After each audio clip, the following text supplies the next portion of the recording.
सरहद के उस पार में खुशामदीद, स्वागत। दोस्तों, पिछले 2 एपिसोड में हमने बात की कि भारत के मुसलमान इतना पीछे क्यों रह गए हैं। हामिद बाशानी साहब ने मुसलमानों का जो तारीखी पस-मंज़र है एजुकेशन के हवाले से और कैसे वो दुनिया से कटते चले गए, उसका हमें पहले एपिसोड में बताया। दूसरे एपिसोड में हमने बात की कि हिंदुस्तान के जो दीनी मदारिस हैं, वो मुसलमान बच्चों की तालीम के अंदर किस किस्म का किरदार अदा कर रहे हैं। आज के एपिसोड में हम बात करेंगे कि भारत का मुसलमान इतना बैकवर्ड हो गया है, इसके पीछे हिंदुस्तान का जो बँटवारा है यानी कि क्रिएशन ऑफ पाकिस्तान का कितना बड़ा किरदार रहा है। हमें जॉइन किया है बैरिस्टर हामिद बशानी साहब ने। प्रोग्राम में आपका खैर मकदम है बशानी साहब। थैंक यू जनाब, शुक्रिया। प्रोग्राम से पहले जब आपसे बात हो रही थी तो आपने बताया कि हिंदुस्तान का जब बँटवारा हुआ और पाकिस्तान बना, तो ये एक बहुत बड़ी वजह रही जिससे हिंदुस्तान के मुसलमान बैकवर्ड हो गए। आज आपसे ये गुज़ारिश है कि ज़रा डिटेल में अपनी इस बात को आप हमें समझाएँ। देखें, ये बात करने से पहले ऑन द आउटसेट ये क्लियर करना ज़रूरी है कि जिस पॉइंट पे मैं स्ट्रेस कर रहा हूँ, उसमें मैं ये कह रहा हूँ कि जो मुसलमानों की जो पसमानदगी है या बैकवर्डनेस है, वो किसी एक मुल्क या इलाके के साथ स्पेसिफिक नहीं, बल्कि ओवरऑल जो मुस्लिम कम्युनिटी है, जिसको वो मुस्लिम उम्मा कहते हैं, या आइमा या उम्मतुल मुस्लिमीन जिसको कहते हैं मुख्तलिफ अल्फाज में। मैं उसकी बात कर रहा हूँ कि वो कंपैरेटिवली जो है वो बहुत ज़्यादा जो है वो पसमानदगी का शिकार है कंपैरेटिवली से मुराद जो दूसरी जो नेशंस हैं अगर रिलीजियस बेसिस पे देखा जाए। तो इस हिसाब से एक तो ये है कि ये यूनिवर्सल प्रॉब्लम है मुस्लिम कम्युनिटी का, जो बैकवर्डनेस है और उसके पीछे मैं समझता हूँ कि बड़ा प्रॉब्लम जो है, जो मुस्लिम कम्युनिटी का थॉट प्रोसेस है, जिस पे स्टॉप लगा दिया गया हिस्टोरिकली, और इसकी वजह से जो मुसलमानों के अंदर जो एक कल्चर डेवलप हुआ जिसमें फ्रीडम ऑफ एक्सप्रेशन और फ्रीडम ऑफ थॉट को स्पेसिफिकली टारगेट किया गया। हर जगह पे जहाँ कहीं भी किसी न किसी तरीके से मुसलमान रहते हैं, हुआ वो रियासतों के अंदर रहते हों तो रियासतों की तरफ से, और अगर वो किसी दूसरी रियासत में रहते हों यानी जो नॉन मुस्लिम रियासत है, तो वहाँ उन्होंने खुद अपनी तरफ से सेल्फ इम्पोज्ड जो अपना-अपना उनका जो दायरा इख्तियार है, उसके अंदर उसको इम्पोज़ करके, तो कम्युनिटी को जो है वो सोचने, समझने और आगे बढ़ने की जो सलाहियतें थी, उनको रोका है। एक तो फैक्टर ये है। दूसरा फैक्टर जो ये फैक्टर करते-करते हम आगे आ रहे थे, तो पार्टीशन एक बड़ा फैक्टर है। जब हम पार्टीशन की बात करते हैं, तो यहाँ हमारी मुराद इस बात पे बहस करना नहीं कि पाकिस्तान ठीक बना या गलत बना, वो बिल्कुल एक अलग सब्जेक्ट है। हुँ, हुँ। यहाँ हम ये कहते हैं कि इम्पैक्ट ऑफ पार्टीशन जो है वो मुसलमानों की जो सोशियो इकोनॉमिक सिचुएशन है हिंदुस्तान में, उस पे इम्पैक्ट क्या है पार्टीशन का। जी। ये इस बात को ज़ेरे बहस लगाए बगैर कि वो दुरुस्त है या गलत है, जिसके ऊपर ऑब्वियसली 2 ओपिनियन हैं हिस्टोरिकली, और बड़ी तादाद में लोग मौजूद हैं दोनों तरफ जो कहते हैं कि ठीक हुआ या गलत हुआ, तो उसके लिए बहुत बड़ा आर्गुमेंट भी मौजूद है, जिसको उसी कॉन्टेक्स्ट में किसी वक़्त उसको भी डिस्कस करना चाहिए। लेकिन यहाँ हम अ, एक फ़ोकस जो है हमारा वो मुसलमानों की जो बैकवर्डनेस और पसमानदगी है उसको डिस्कस करना है। तो जो पार्टीशन का इम्पैक्ट था, मैं ये समझता हूँ कि one of the top factor ये था, जैसा कि मैंने पिछले प्रोग्राम में कहा था कि एक तो पहले ही जो है वो मुसलमानों ने एक जो पोस्चर इख्तियार किया था अगेंस्ट ब्रिटिश, वो बहुत बड़ा इर्रेशनल और इलॉजिकल किस्म का पोस्चर था कि हम अंग्रेज़ी नहीं सीखते या अंग्रेज़ी उलूम जो है वो जो अंग्रेज़ी उलूम को क्या कहते हैं, इंग्लिश एजुकेशन, और जो हमारी जो है अंग्रेज़ों के साथ किसी किस्म का अदम तावन के तौर पे, हालाँकि प्रैक्टिकली ये था कि मुसलमानों ने एज़ ए कम्युनिटी अंग्रेज़ों के साथ किसी किस्म का नॉन कोऑपरेशन नहीं किया। और इसकी बड़ी वाज़ह मिसाल ये है कि 1857 की जो जंग-ए-आज़ादी के बाद के जितने भी हालात हुए, उसमें ना तो मुसलमानों ने किसी पॉलिटिकल जो है वो एजिटेशन में हिस्सा लिया, ना कोई प्रोटेस्ट किया, ना कोई रैलीज़ निकाली, ना कोई किसी किस्म का कोई ऐसा काम किया, जिससे ये साबित होता हो कि वो कोई बाय नॉलेज या बाय कैरेक्टर या बाय रुझान, बाय थिंकिंग जो है वो अंग्रेज़ों के खिलाफ हैं, या इंग्लिश के खिलाफ हैं, या इंग्लिश लिटरेचर के खिलाफ हैं, या इंग्लिश वे ऑफ लाइफ के खिलाफ हैं। इस तरह की कोई चीज़ आपको जो है वो हिस्ट्री में नहीं मिलेगी। जो पहली तंज़ीम उन्होंने अडॉप्ट की मुस्लिम लीग, जो बुनियादी तौर पे एक डिक्लेयर किस्म की प्रो ब्रिटिश और प्रो इंग्लिश ऑर्गेनाइजेशन है। उसका आइन, मंशूर, प्रैक्टिसेस, लीडर्स, वो सारे जो है वो आपके सामने हैं। बुनियादी तौर पे जब आप एक ऑर्गेनाइजेशन के बेसिक डॉक्यूमेंट में ही लिख देते हैं कि ये ऑर्गेनाइजेशन जो है, इसका मकसद ही जो है वो फैसिलिटेटर का है। एक फैसिलिटेटर का रोल प्ले करेगी बिटवीन कॉलोनियलिस्ट, जो कॉलोनियल फोर्सेस हैं, और जो local people of Muslim faith हैं। तो उनके दरमियान जब आप फैसिलिटेटर बन जाते हैं तो बात ही खत्म हो जाती है कि जब आप किसी ऐसी पार्टी के मेंबर बन जाते हैं जो फैसिलिटेटर का रोल प्ले कर रही हो, और फैसिलिटेटर के दरमियान और एक तरह के नेगेटिवली यूज होने वाले लफ्ज जो हैं, मसलन आप इसमें कह लें कि गद्दारी का हम जो लफ्ज यूज करते हैं या इस तरह के, उसमें कोई बहुत बड़ा फर्क नहीं होता। लेकिन बुनियादी तौर पे बहरहाल मेरे कहने का मतलब ये है कि कोई मुसलमानों का ये कहने का मतलब कि हम अंग्रेजी तालीम हासिल नहीं करते, या अंग्रेजी जो है वो एजुकेशन हासिल नहीं करते, उसका हरगिज मतलब ये नहीं कि वो कोई रेवोल्यूशनरी ख्यालात रखते थे, बल्कि ये मैं समझता हूँ कि एक उनका अननेसेसरीली एक नेगेटिव किस्म का पोस्चर था, जिनका अल्टीमेटली उनको बहुत बड़ा नुकसान हुआ। और उसके नतीजे में वो तमाम सरकारी मुलाजमतों से जो भी कार्य सरकार है या उसके साथ जुड़ी हुई चीजें, उससे उन्होंने खुद ही अपने आप को जो है वो बाहर धकेल दिया।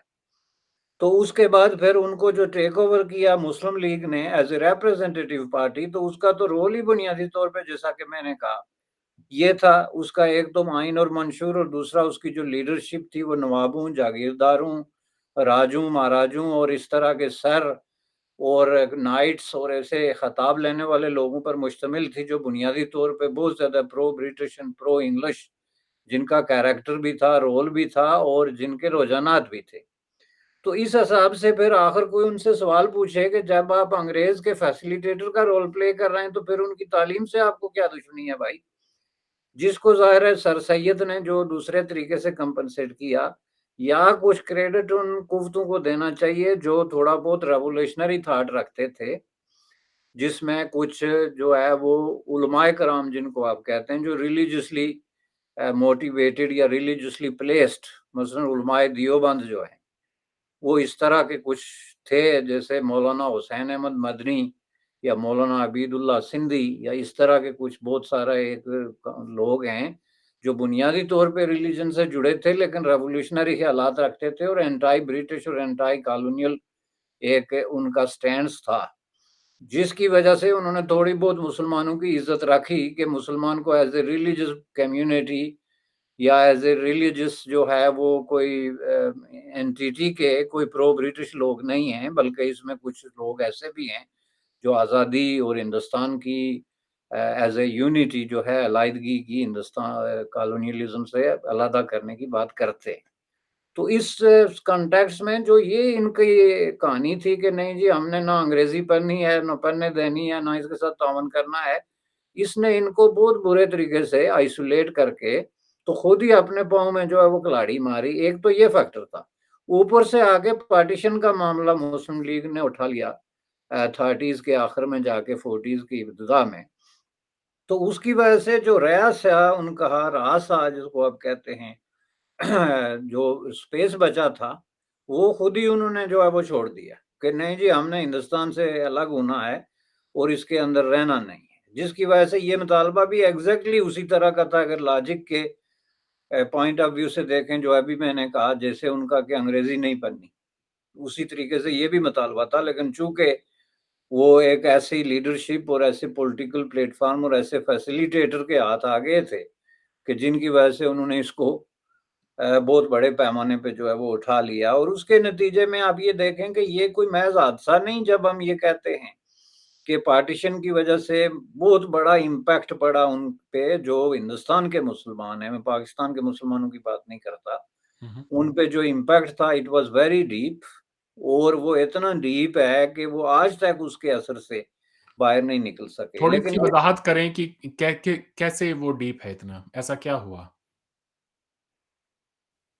देखें, वो डीप इसलिए है कि जब ये तहरीक उस वक्त शुरू हुई तो उस वक्त भी जो हिंदुस्तान में एक बहुत बड़ी तादाद जो मुसलमानों की थी, जिसमें मुसलमानों के बहुत बड़े बड़े क्लैरिक्स, इंटेलेक्चुअल्स, आम आदमी, political activist, social activist, professionals, हर type, all walks of life जो है से आए हुए लोग थे।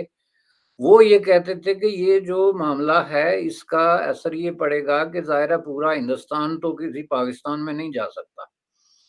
तो पूरे हिंदुस्तान में जो करोड़ों की तादाद में मुसलमान हैं, इनके फ्यूचर का ये हाल नहीं है कि आप 1, 2 या 4 सूबों में मुश्तमिल एक इलाका बना लें।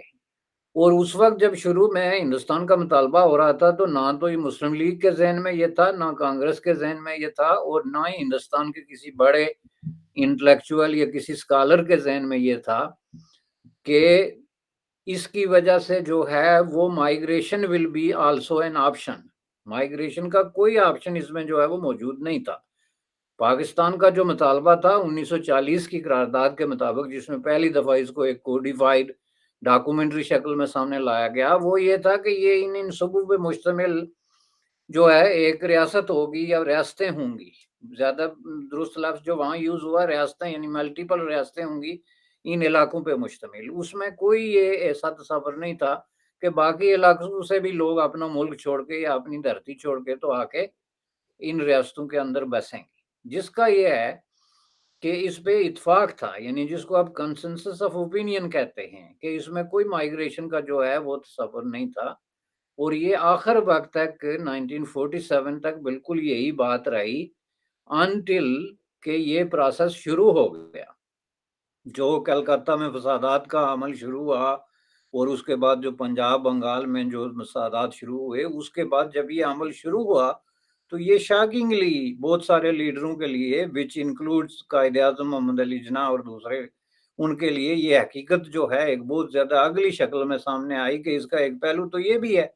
और ज़ाहिर है कि मोहम्मद अली जिन्नाह ने दिल्ली में जो आखिरी खिताब किया किसी फोरम से, उसमें उन्होंने सबसे बड़ा ज़ोर इसी बात पे दिया कि migration is not an option.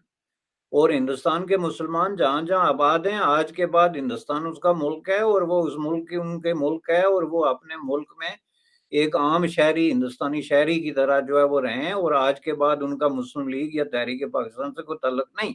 ये क्लैरिफाइड और यही एक अंडरस्टैंडिंग थी, चूँकि अदरवाइज़ प्रैक्टिकली जो है वो ये पॉसिबल ही नहीं था। और ये मैं बात कर रहा हूँ एक ऐसी कुव्वत और ऐसी लीडरशिप की, जो कि इसकी लीडिंग फ़ोर्स थी पार्टीशन की, जिसने खुद ही इस बात को क्लियर कर दिया कि इसमें immigration is not an option और आज के बाद हिंदुस्तान आप लोगों का वतन है।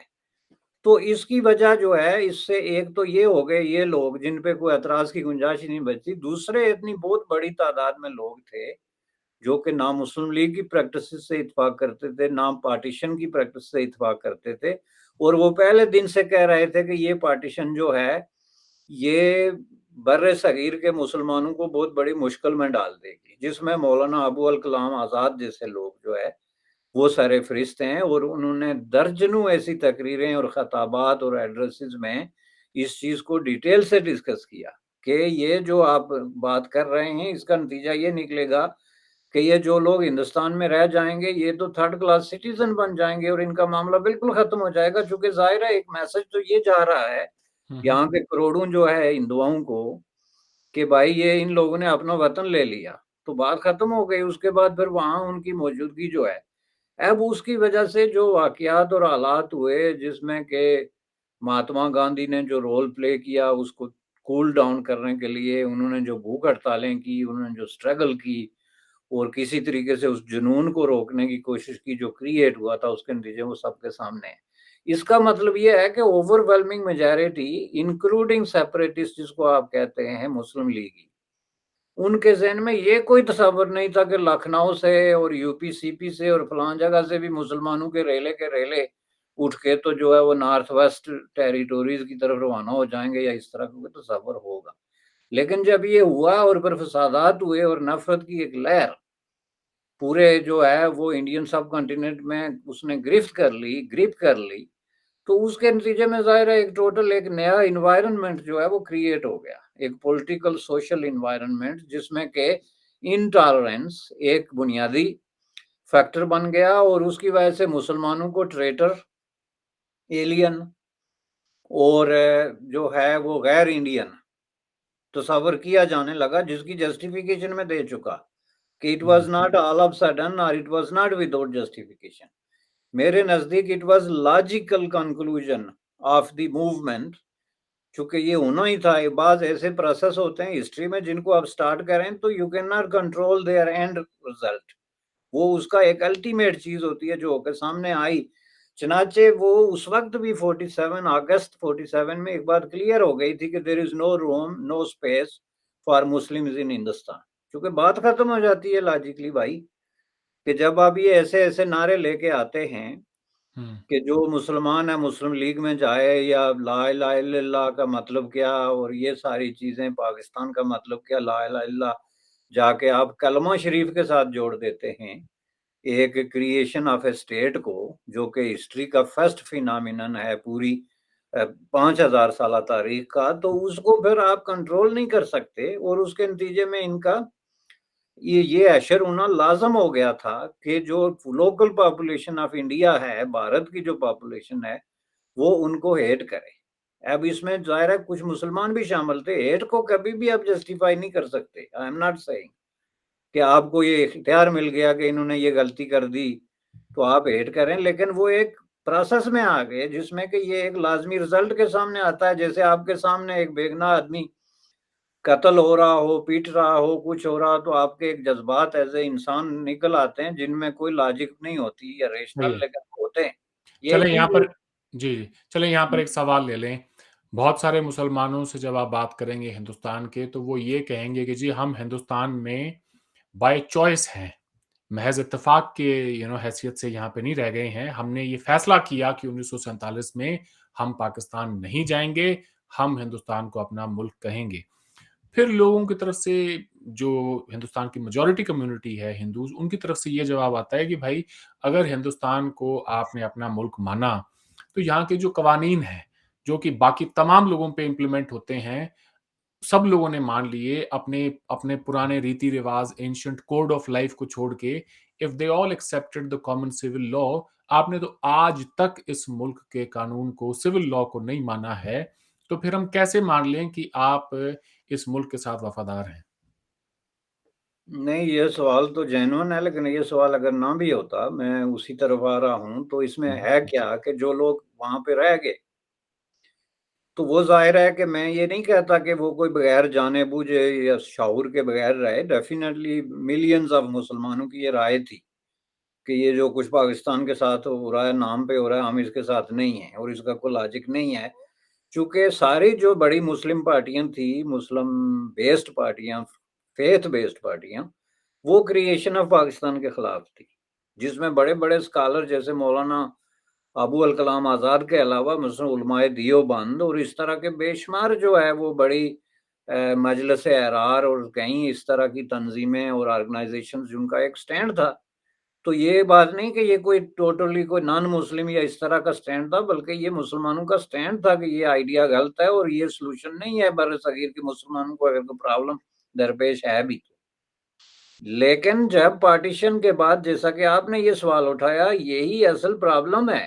जो पीछे मैंने एक दफ़ा फिर तारीख को रिफ्रेश क्यों किया था अंग्रेज़ों से लेके, कि मुसलमानों का जो अपना एक साइकोलॉजिकल मेकअप बन गया था, वो उन्होंने चेंज नहीं किया। उसके बाद वही रवैया जो पहले उन्होंने अंग्रेज़ों के बारे में अपनाया था, वो अब उन्होंने भारत के बारे में अपना लिया और भारत के सेकुलरिज़्म को उन्होंने उस तरह एक्सेप्ट नहीं किया, बिल्कुल इसी तरह जिस तरह उन्होंने अंग्रेज़ राज को एक्सेप्ट नहीं किया था, लेकिन किया प्रैक्टिकली कुछ नहीं था। या तो ये है ना कि आप किसी चीज़ को कंडेम करें तो फिर आगे बढ़ें।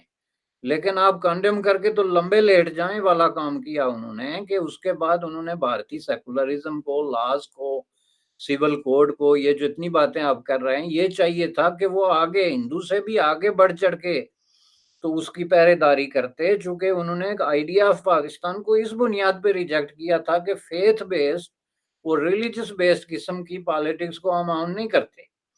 तो इसका मतलब ये था कि ये फिर हिंदू से ज़्यादा मुसलमान का काम बनता था कि वो सेकुलरिज़्म के लिए लड़े और आज़ादियों के लिए लड़े और इन चीज़ों के, चूँकि वही उसका सबसे बड़ी ट्रेजेडी बन गई थी, जो बर्र सगीर की जो है डिवीजन था और तकसीम थी, लेकिन उसके बजाय उसने यही काम किया वो जो अंग्रेज से करता आया। यही वजह थी कि मैंने हवाला दिया कि उसके बाद उनको चाहिए था कि वो स्कूलों में जाते, कॉलेजेस में जाते, यूनिवर्सिटीज में जाते, प्ले ग्राउंड्स में जाते और वहाँ का हिस्सा बनते सोसाइटी का। उसके बजाय उन्होंने वो टखने से शलवार ऊपर खींची और अपनी हरकत जो है वो उनको दुगना कर दिया। और हुँ, वो हुँ। हरकत क्या थी कि अपने आप को सोसाइटी से आइसोलेट करो। आपने जो है गीटोज़ बनाओ और आपने जो है वो स्लम्स बनाओ और उनके अंदर जाके रहो और बच्चों को सिखाओ कि गोश्त कैसे काटा जाता है और गाय कैसे ज़बह की जाती है और इस तरह की हरकतों के यानी दिस इज़ अनयूजुअल कि ओवरवेलमिंग मेजॉरिटी ऑफ दी जो है वो मीट कटर जो हैं वो आपके नौजवान आप उनको तालीम दे रहे हैं। इसके पीछे कुछ साइकोलॉजिकल कोई रीज़न तो डेफ़िनेटली मौजूद है। तो इस सारी चीज़ को सामने रख के तो जो कंक्लूजन होता है वो ये है कि उन्होंने नोइंगली और विलिंगली अपने आप को जो इंडियन सोसाइटी है उससे आइसोलेट करके तो वो तमाम मराहत, वो तमाम हुकूक और वो तमाम फैसिलिटीज़ जो उनको हासिल हो सकती थी, being a part of that society, उससे अपने आप को डिप्राइव कर दिया। जिसके नतीजे में उनका 50% पोटेंशियल तो खुद ब खुद खत्म हो गया, क्योंकि जब आप बच्चे को सोसाइटी का हिस्सा ही नहीं बनाते, तो ज़ाहिर है वो अचानक उठ के मदरसे से तो जाके तो डेप्यूटी कमिश्नर तो नहीं लग सकता ना, वो तो फिर एक प्रोसेस में जाएगा तो ये सब होगा और आप उसको प्रोसेस में जाने नहीं देते। सही। जिसके नतीजे में मैं समझता हूँ कि एक तो ये उनकी तरफ से था, दूसरा ज़ाहिर है कि नेचुरली हमें ये भी मानना पड़ेगा कि एक बहुत बड़ा रद्द-ए-अमल काउंटर रिएक्शन जो है, वो हिंदुओं की तरफ से भी था because of the creation of Pakistan कि जी इन लोगों ने पाकिस्तान बनाया था तो अब ये यहाँ क्या कर रहे हैं। वो जो मैंने पहले अर्ज़ किया कि जो एक तरह की नफ़रत या रिएक्शन का एक वो था, उसने भी ज़ाहिर है एक बहुत बड़ा रोल प्ले किया और कई जगहों पे उनको इस तरह के जो है नफ़रत का या डिस्क्रिमिनेशन का या धक्केबाज़ी का या इस तरह के मामलात का सामना करना पड़ा, जिसको अगर वो अपना वतन समझ के फेस करते, उस तरीके से तो ज़ाहिर है उसका एक डिफरेंट सिचुएशन बनती। क्या हिंदुस्तान के मुसलमान अपने आप को हिंदुस्तानी समझते हैं, हिंदुस्तान को अपना वतन समझते हैं? आपको क्या लगता है? देखें, अगर आप ये कहेंगे कि हिंदुस्तान के मुसलमान तो ये बहुत बड़ी टर्म है और ज़ाहिर है उसमें मिलियंस ऑफ लोग हैं और उस मिलियंस ऑफ में से millions of them yes, hmm, they hmm. Do but a big majority आप कह सकते हैं कि नो। यार यही मैं ओके। इसलिए कहता हूँ कि ये जो होलिये उन्होंने बना लिए, ये होलिये जो है ना दे ये हिंदुस्तानी होलिये नहीं है। बुनियादी तौर पे उन्होंने अपने आप को बिल्कुल एक अलग किस्म की मखलूक के शऊरी तौर का मतलब होता है कॉन्शियसली, नोइंगली उन्होंने जो है अपने आप को पेश करना शुरू कर दिया कि we have nothing to do with this land and we have nothing to do with this people and we have nothing to do with this government on top of that और लॉज और ये सारी चीजें। तो हिंदुस्तानी अगर आप समझते हैं तो उसमें तो फिर अपने आप को आप जो है वो बहुत सारी चीजों के अंदर पहले मर्ज करें। हुँ। आप ये देखें, आप किसी दुनिया के किसी बड़े से बड़े मुल्क में चले जाएं, जापान चले जाएं, चीन चले जाएं, वियतनाम चले जाएं, थाईलैंड चले जाएं, आपको एक यूनिफॉर्मिटी नजर आएगी लोगों के लिबास में, चाल डाल में, उठने बैठने में, खाने पीने में, हर एक यूनिफॉर्मिटी आपको नजर आएगी। जहाँ पे billions of people like China, उसमें चीन के पहाड़ों से लेके तो आप उसके साउथ में कहीं चले जाएं तो आपको एक यूनिफॉर्मिटी नजर आएगी। उसमें मुमकिन है उनका लिबास आपको एक तरह का शर्ट, एक तरह की पैंट, एक तरह के शूज़, एक तरह की चीज़, वो देख के लगता है कि ये किसी एक मुल्क के बाशिंदे हैं। लेकिन जब आप एक ऐसे मुल्क में चले जाएँ जहाँ आपको एक आदमी नज़र आए जो लगे कि अभी-अभी कहीं जो है वो चाँद से उतर के आया है, दूसरा लगे कि मरीख से आया हुआ है। ये चीज़ जो है ये सिर्फ़ हिंदुस्तान में है और जी। This is not diversity. Diversity तब हो कि ये नेचुरल हो और ये हर मुल्क में होता है। ये यूनाइटेड स्टेट ऑफ अमेरिका में भी है स्टेट टू स्टेट। अच्छा बशानी लेकिन ये साहब। डाइवर्सिटी नहीं है, ये जानबूझ के एक पॉलिटिकल स्टेटमेंट है कि मैं मुख्तलिफ हूँ। जी, ठीक कह रहे हैं वैसे आप। बहुत सारे लोगों के नज़दीक ये आर्गुमेंट होगी कि जी, मुसलमानों में ये जो रवैया है, ये इसलिए है कि वो क्योंकि वो अनएजुकेटेड हैं। अगर वो पढ़े-लिखे होते, तो फिर वो भी सेकुलरिज्म को पसंद करते, वो भी इस मुल्क को अपना मुल्क समझते और मेनस्ट्रीम होते। लेकिन फिर एक दलील सामने से ये भी दी जाती है कि भाई अगर ऐसी बात है, तो वो मुसलमान जो इस बरे-सगीर से गए हैं दूसरे मुल्कों के अंदर, मसलन पाकिस्तानियों को ही ले लें आप। हिंदुस्तान के इतनी ज़्यादा एक बड़ी आबादी हिंदुस्तान से बाहर नहीं रहती in terms of percentage. Overseas Pakistanis कहीं ज़्यादा हैं। अगर आप पाकिस्तान की टोटल पॉपुलेशन को लें और फिर ये देखें कि इसकी टोटल आबादी का कितना फ़ीसद हिस्सा बाहर के मुल्कों में आबाद है, तो हिंदुस्तान से कहीं ज़्यादा पाकिस्तानी वेस्ट में रहते हैं। इन टर्म्स ऑफ परसेंटेज मैं कह रहा हूँ। हुँ। तो अगर आप उनमें से ज़्यादातर लोगों से बात करें और पूछें कि भाई इस मुल्क की तुम्हें क्या अच्छी बात लगती है? तो वो कहेंगे जी इक्वल राइट्स बड़े पसंद हैं, यहाँ का सेकुलरिज़्म बड़ा पसंद है। लेकिन अगर आप उनसे ये पूछ लें कि अच्छा अगर सेकुलरिज़्म इतना पसंद है तो क्या पाकिस्तान को भी सेकुलर हो जाना चाहिए? तो वो कहते हैं ला हौल वला कुव्वत। हम ये सोच भी नहीं सकते कि पाकिस्तान एक इस्लामिक मुल्क के अलावा कुछ और हो भी सकता है। तो ये जो रवैया है सेकुलरिज्म को लेके जो लोग ये कहेंगे कि जी मुसलमान माइनॉरिटी में होता है तो सेकुलरिज्म को पसंद करता है, जैसे ही वो मेजॉरिटी में आ जाए तो वहाँ पे वो पसंद नहीं करता। तो इसको आप मैं चाहता हूँ डिफाइन करें क्योंकि ये एक बहुत बड़ी प्रॉब्लम है। दूसरा ये है कि आज भी हिंदुस्तान के अंदर आप देखें अगर इज़राइल को लेके मसला हो, इज़राइल पैलेस्टाइन का इश्यू को लेके, फिर सीरिया के को लेके, यमन को लेके, जहाँ कहीं भी हो, हिंदुस्तान के मुसलमान पूरी दुनिया के मुसलमानों के जो मसले मसाइल हैं, जो भी दिक्कतें पेश आती हैं, उन्हें लेके सड़कों पे प्रोटेस्ट करने के लिए आ जाते हैं। लेकिन जब बात आती है अपने हुकूक की, कि जी भाई हम इतने बैकवर्ड क्यों हैं, हमें कुछ सोशल रिफॉर्म्स करने चाहिए या कुछ और, उसमें वो बिल्कुल बाहर नहीं निकलते। क्या वजह है? ये 2 देखिए, सवाल पूछे हैं। हुँ, ये जो है ना कॉन्ट्राडिक्शन है जिसकी मल्टीपल रीज़न्स हैं हुँ। और हर रीज़न जो है उसका अपना एक रोल है, किसी का ज़्यादा है, किसी का कम है, लेकिन सबसे बड़ा रोल जो है वो कन्फ्यूज़न है। यानी मुसलमानों को आप कहते हैं तालीम की या उसकी हो तो वो सेकुलर हों, मैं समझता हूँ कि उनको बहुत सारी चीज़ें अनलर्न करने की ज़रूरत है। They don't need to learn, they need to unlearn.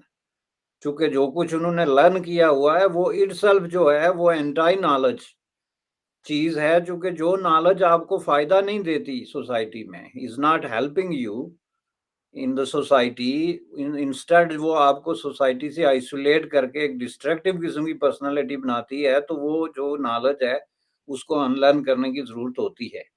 इसमें कॉन्ट्राडिक्शन की जो मैं आपको बात कर रहा हूँ, आप ये देखें कि हिंदुस्तान के अंदर जो मुसलमानों की एक बहुत बड़ी तादाद है, वो हिंदुस्तानी सेकुलरिज़्म के लिए मारने-मरवाने के लिए तैयार हैं। उनकी कौन स्टेटमेंटें है आप वो? कहाँ बसते हैं वो लोग?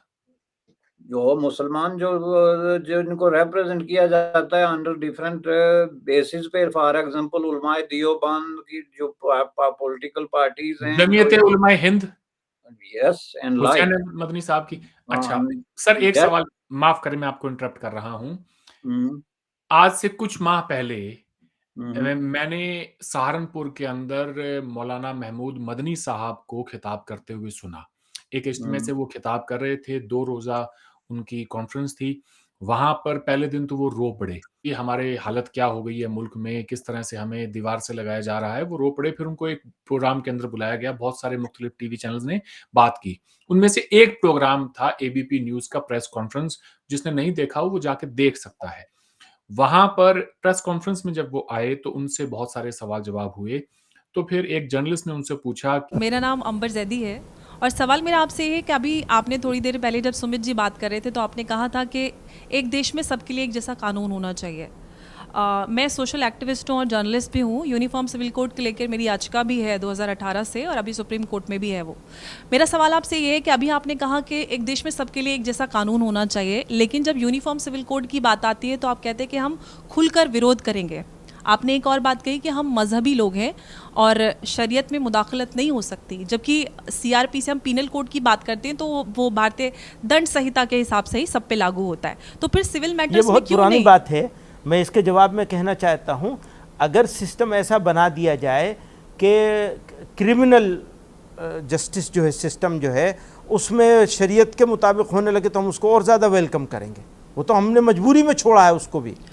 और आपने उसको भी मजबूरी, जैसे अभी ट्रिपल तलाक वाला कानून बन गया तो मजबूर है, छोड़ दिया उसे, क्या करेंगे। जी क्या करेंगे? ऐसी उसको भी मजबूरी में छेड़ा है, ये नहीं है कि अपने शौक से छोड़ा है कि जो क्रिमिनल तो सबके लिए एक जैसा कर दो। पर्सनल लॉ में जो है वो हमें ये 3 ही 4 चीजें तो मिली हुई हैं, वो छोटी छोटी हैं 3 4 चीजें, कोई बड़ी चीज नहीं मिली हुई है ऐसी। वो ले भी लेंगे तो कुछ बिगड़ने वाला नहीं है, माफी के साथ। आप चाह रहे हैं शरीयत से देश चले?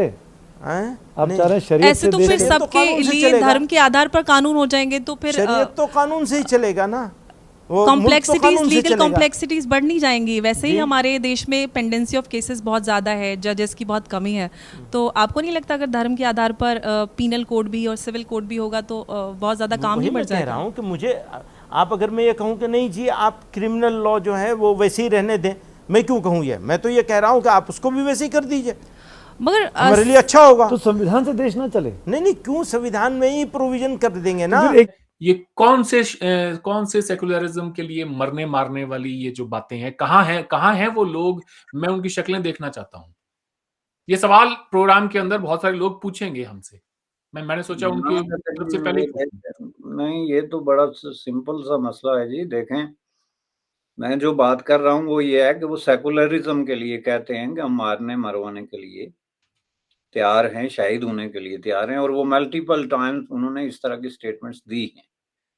अब सेकुलरिज्म का प्रॉब्लम ये है कि सेकुलरिज्म की जो डेफिनेशन है और जो सेकुलरिज्म के मुख्तलिफ मॉडल्स हैं, उसका एक मॉडल वो भी है जिसकी बात आपने मदनी ने की है।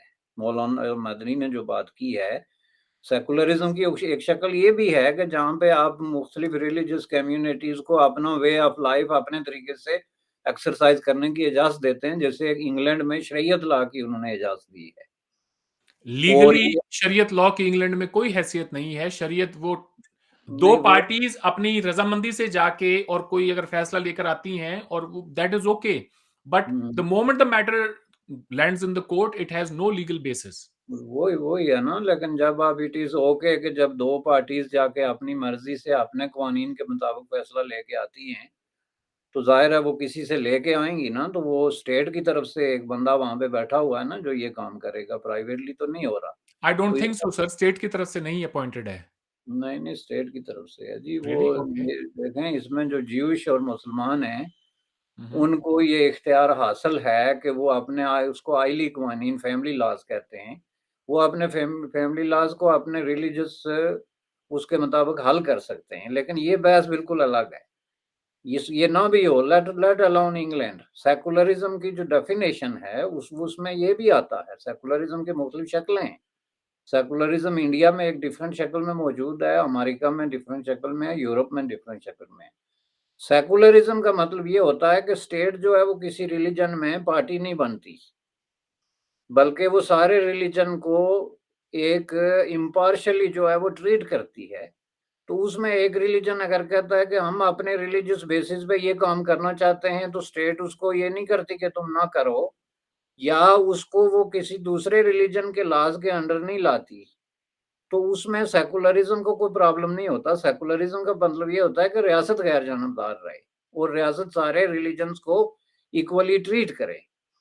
कि मसलन एक रिलीजन को वो इजाजत देती है कि आप अपने फैमिली लॉ के मुताबिक जो है वो फैसले कर सकते हैं, तो दूसरे को भी उसको इजाजत देनी पड़ेगी। वो उसको ये नहीं कह सकती कि हम जो है वो नहीं। जी। लेकिन इस बहस में ज्यादा पढ़ने की हमें जरूरत नहीं, इसलिए इसमें नहीं पढ़ते हैं, लेकिन एक सवाल यहाँ खड़ा हो जाता है और वो ये है कि स्टेट का काम ये इंश्योर करना भी है कि equality of rights to every citizen. मसलन अगर फैमिली लॉ के अंदर ये बात आती है कि जी बेटे और बेटी को हम तो बराबरी का हक नहीं देते क्योंकि आपका मजहब इसकी इजाजत नहीं देता, लेकिन हिंदुस्तान का कानून के अंदर तो ये है कि इक्वल शेयर आपको देना पड़ेगा।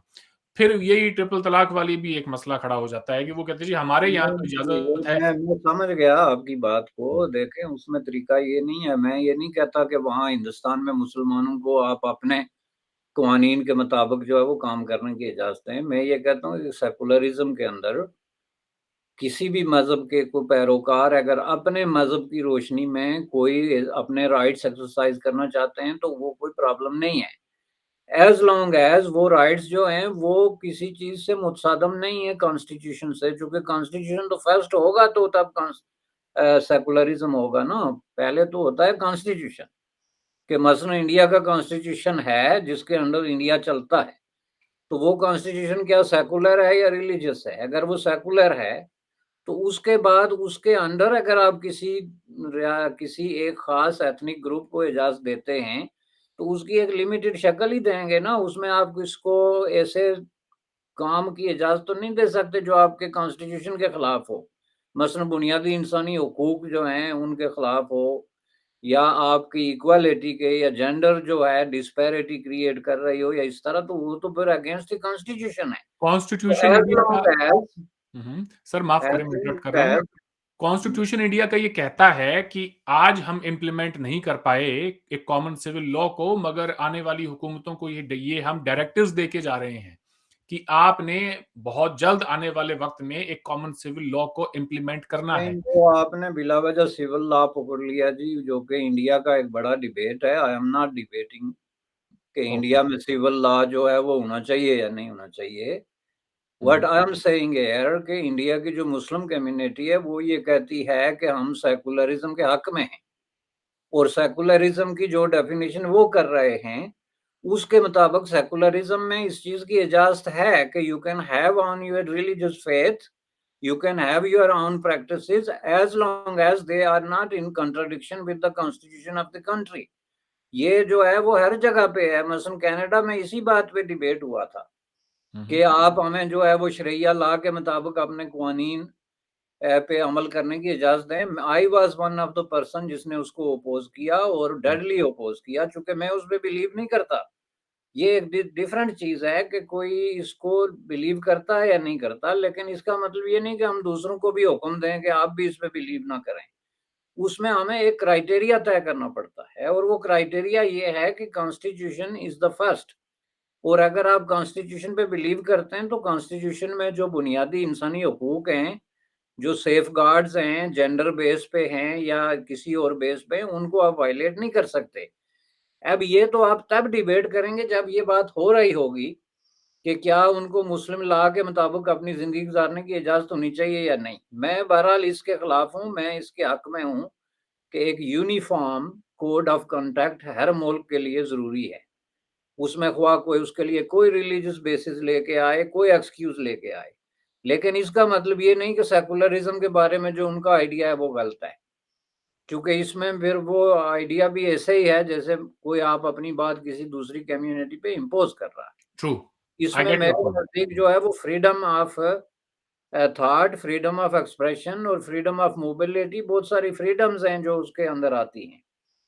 तो इसलिए ये जो बिल्कुल अलग बहस है जिसमें मैं नहीं पढ़ना चाहता, क्योंकि उसके लिए एक अलग टॉपिक की जरूरत है। मैं तो यहाँ पे बात ये कर रहा था कि उनके अंदर कंट्राडिक्शन ये है कि वो एक तरफ तो इंडिया के अंदर सेकुलरिज्म की हमायत इसलिए करते हैं कि ये उनके मफादात को सूट करता है, और उनके मफादात ये हैं कि यहाँ सीधा-सीधा ओवरवेलमिंग मेजॉरिटी जो है वो हिंदू है, और अगर यहाँ पे एक सेकुलर होगा, कोई इस तरह का सिस्टम होगा, तो उसमें हम जो है वो ज़ाहिर है डेफिनिटली एक डिफरेंट पोज़ीशन में होंगे।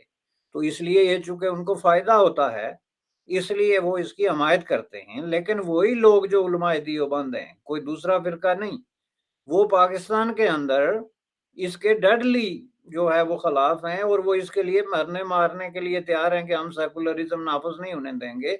उसकी वजह ये है कि वो उनके मफादात के लिए खिलाफ है, चूंकि पाकिस्तान में वो मेजॉरिटी में हैं और इस्लामी निज़ाम नाफिज करना चाहते हैं। मैं बात इसकी कर रहा था कि जो कन्फ्यूजन है मुस्लिम स्कॉलर्स के अंदर या उलमाए दीन जिनको आप कहते हैं, और जो कंट्राडिक्शन है वो मफादात के हवाले से है कि जहां उनको फायदा होता है, और यही बात आपने छेड़ी थी कि बाहर जो पाकिस्तानी मुसलमान हैं वो कहते हैं सेकुलरिज्म अच्छा है लेकिन पाकिस्तान के लिए अच्छा नहीं। इसलिए अच्छा नहीं कि वहां मेजॉरिटी में है और उनको फायदा होता है और नुकसान माइनॉरिटीज को होता है। तो मैं इस कंट्राडिक्शन की बात कर रहा था। रहा सवाल सिविल कोड ऑफ कंडक्ट का या एक सिविल यूनिफॉर्म लॉ का इंडिया के अंदर, तो मैं इसके हक में हूँ, और मैं समझता हूँ कि यही वाहिद रास्ता है जो माइनॉरिटीज के राइट्स की प्रोटेक्शन का, जिसमें औरतें हैं, बच्चे हैं या आम आदमी है। चूंकि ये ह्यूमन राइट्स का क्वेश्चन है, और ह्यूमन राइट्स के क्वेश्चन को कॉन्स्टिट्यूशनल पैरामीटर्स के अंदर इक्वली सबके लिए जो है वो डिस्कस होना चाहिए। बिल्कुल। तो दोस्तों ये था आज का हमारा एपिसोड जिसमें हमने डिस्कस किया कि हिंदुस्तान की जो तकसीम हुई है और क्रिएशन ऑफ पाकिस्तान, पाकिस्तान बनने की वजह से हिंदुस्तान के मुसलमान और उस खित्ते के मुसलमानों की ज़िंदगी पर क्या असर पड़ा, वो कितने पीछे रह गए, बशानी साहब ने हमें बताया और काफ़ी सारे इसमें सवाल-जवाब भी हुए दोनों तरफ से। अगले एपिसोड में हम बात करेंगे कि यहाँ से वे आउट क्या है? यहाँ से हम आगे बढ़ें तो कैसे बढ़ें? कैसे हिंदुस्तान के अंदर मुसलमान पॉलिटिकली, सियासी तौर पे रेलेवेंट हों, सोशली उनका एक मुकाम हो, इंटीग्रेटेड हों वो बाकी मेनस्ट्रीम सोसाइटी के साथ और साथ-साथ हम ये भी देखें कि उनके जो मुआशी हालात हैं, उनकी इकोनॉमिक जो उनकी सिक्योरिटी है, वो भी हम कैसे उन्हें फराहम करें। बशानी साहब, आज आपने वक़्त दिया, आपका बहुत-बहुत शुक्रिया। Thank you so much. Thank you जनाब, आपका शुक्रिया।